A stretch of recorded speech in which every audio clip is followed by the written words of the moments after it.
Salut Internet. Aujourd'hui, je vais vous montrer comment faire des opérations de base sur des variables. Pour le faire, nous allons d'abord ouvrir notre IDE code bloc.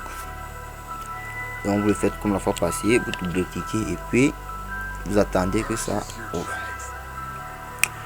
Donc comme vous le savez, c'est à ça que ressemble code bloc. Je le répète, avant de saisir un code, vous mettez d'abord la syntaxe minimale d'un code C. STDIO.h. Int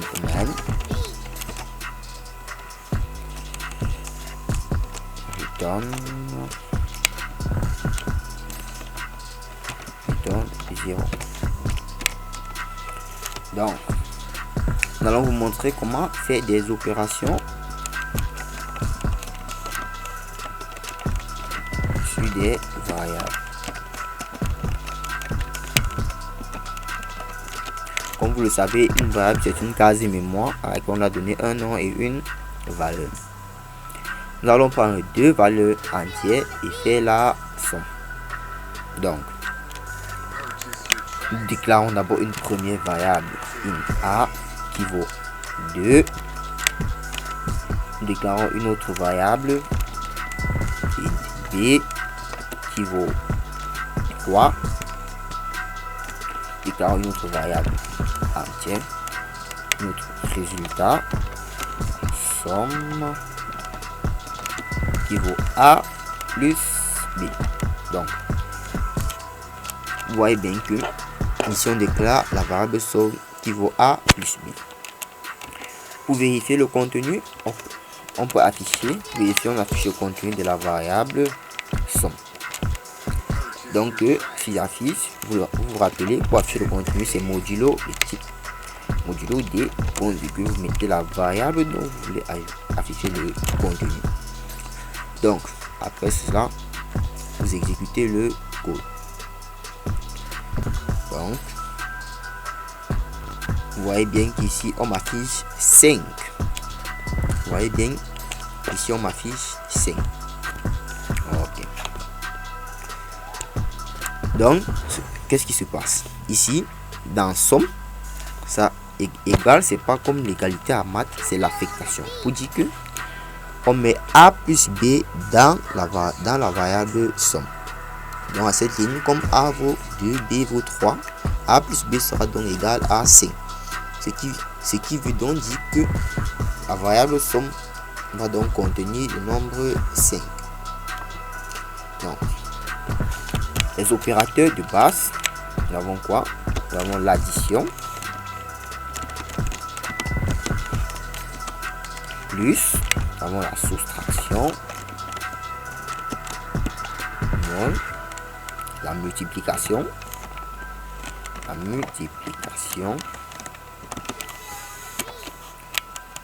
nous avons aussi, dans la multiplication c'est l'étoile, hein, la division et le slash. Donc, si nous voulons faire, donc vous mettez tout ça en commentaire pour que ça ne gêne pas le code. Donc, vous pouvez déclarer une troisième variable diff, puisque c'est égal à a moins b. Donc, vous voyez donc ici, diff sera égal à a moins b qui est égal à 2 moins 3. Donc, si on remplace ça par diff, on aura à l'écran moins 1, puisque 2 moins 3 égale à moins 1. Donc, désolé, la machine dérange un peu, hein. Désolé, il y a eu un problème. Diff, ouais, a moins b, ouais, on exécute. Voilà, vous voyez bien qu'ici on a moins 1 parce que ici diff vaut a moins b et a moins b c'est 2 moins 3 qui est égal à moins 2. De même, vous pouvez faire a fois b, vous pouvez faire A moins B peut faire plus 6 étoile 7.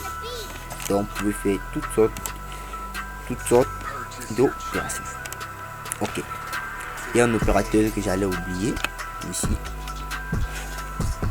Nous avons aussi le modulo qui est comme ceci. Donc, le modulo, c'est quoi? C'est l'exercice de la division de A par un nombre par un autre. Si ici, je dis que ma variable A prend 15 et que B, c'est par exemple 4, je dis que diff, c'est A. Bon, je déclare une autre variable, mode, qui reçoit A modulo B. A modulo B. Et je vais afficher le contenu de mode. Donc, le contenu de mode, c'est le résultat de A modulo B. Rappelez-vous, l'égalité égale, c'est pas l'égalité, mais l'affectation. Donc ici, vous voyez bien que mode vaut 3. Donc, et vous savez tous bien que 15 modulo 4 égale à 3. Donc, ça c'est un opérateur qui permet de calculer le modulo dans le reste de la division euclidienne entre deux nombres. Donc, ça c'est tout pour les opérations de base. Vous pouvez vous amuser à faire la somme de deux nombres, somme, la soustraction, la multiplication. Ça c'est tout pour cette vidéo. Nous nous retrouvons la prochaine fois pour plus de vidéos. Ok. N'oubliez surtout pas de vous abonner à la chaîne et de partager au maximum nos vidéos.